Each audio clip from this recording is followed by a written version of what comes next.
So I think after I got that call, I knew he was really serious about me. And action.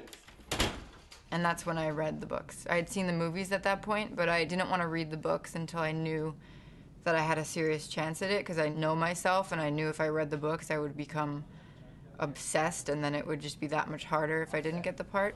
And The offset. tall guy on the inside. Okay, I had the tall guy on the inside because I wanted to accentuate Rooney's smallness. But that's okay. Should I take off my shoes? We don't see your shoes. Okay, here we go. You're making an iconic movie about a character who's supposed to be really short. I tried.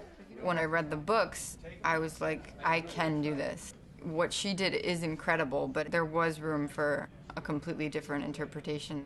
So I was really nervous about it up until I had finished reading the books, and then I was like excited that I could bring my own thing to it.